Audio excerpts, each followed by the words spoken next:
Hey guys, what's going on? Jim Kim here from Pyramid Brokerage Company and coming at you live again with another commercial real estate advisor video for those of you who are like me, relatively new working in commercial real estate. I've been working in the commercial real estate business for about 2 years, and I've just been learning a lot every day working in commercial real estate.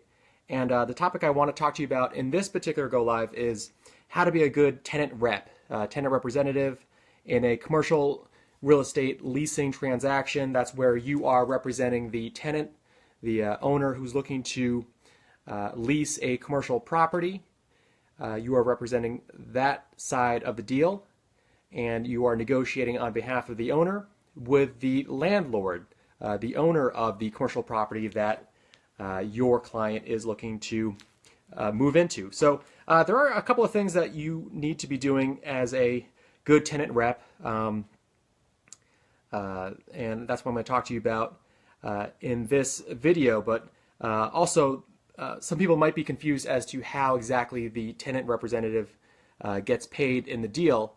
And in fact, the services that a tenant rep provides, which is representing the owner looking to lease out the commercial property, as well as help with the site selection and negotiation of the lease, and basically being an advisor for the tenant.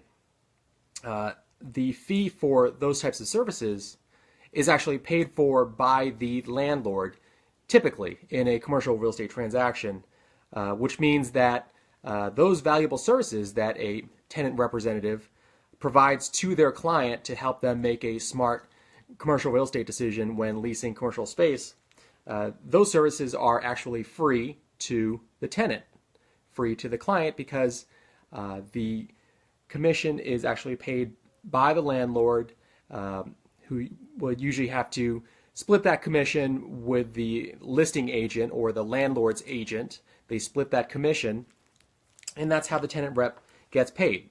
So I just wanted to just make sure that people were aware of that, because there has been some confusion as far as who exactly pays the tenant rep. Anyway, jumping right into this, how to be a good tenant rep.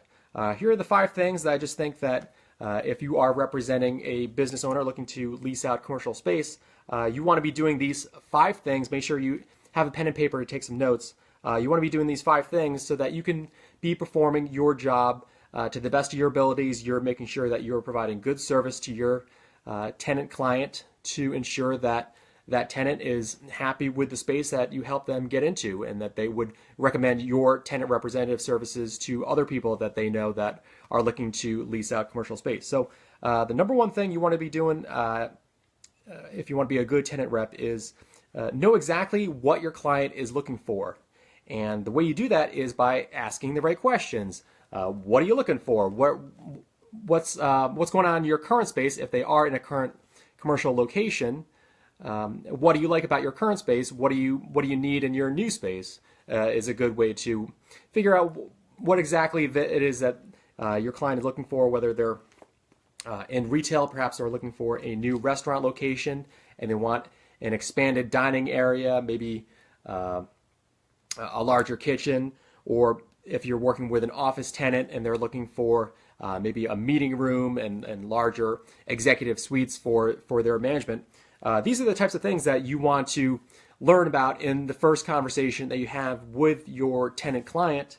Determine what it is exactly that you want to be searching for on their behalf to help them to find that potential new property that they're looking to expand into. And you want to be asking just the basic questions about what's their current space like. Maybe you can take a look at where they're currently at. What do you like about it? And then what are some of the things that you're looking to have in your new space that this current old space that they're moving out of, or that they currently have, just isn't quite hitting their needs. So ask the right questions to learn what your client is looking for. Next, you want to know what is available on the market. So after you learn about what the client is looking for, and also what is their potential budget allocated to pay the rent on their new location, once you have that information from asking good questions, you want to then do your search. If you have a commercial multiple listing service that might be available in your area.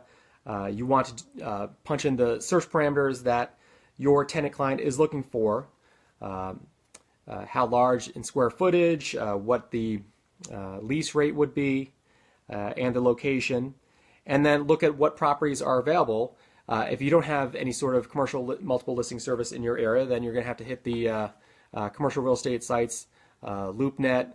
There are several others that offer commercial listings that you can search on so that you can pinpoint what exactly is available out there that might be a good fit for your client. And you can then make sure that those properties, before you even present them to your client, you want to actually reach out to the listing agent and first make sure that the property is still available, because sometimes the properties are already leased and just for whatever reason it's not updated on the website. That just happens.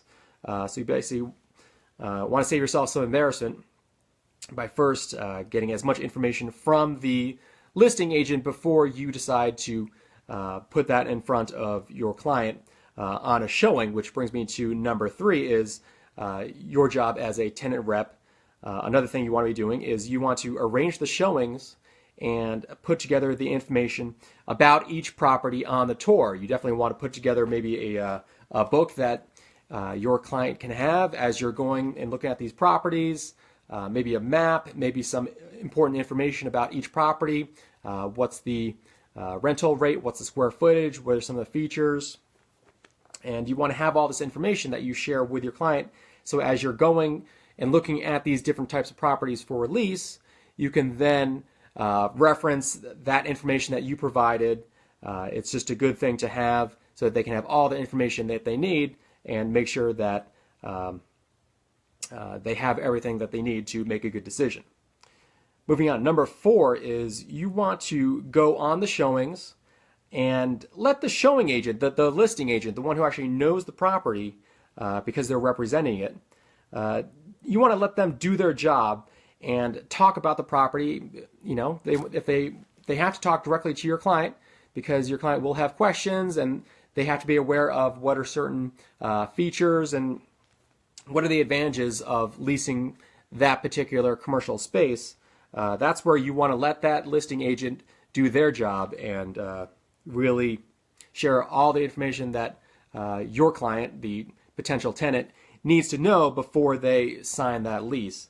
And that brings me to number 5, and finally, which is submit the letter of intent and also lead the negotiations and get that lease signed. So I've made videos previously on the letter of intent or letter of interest, or the LOI as it's also called.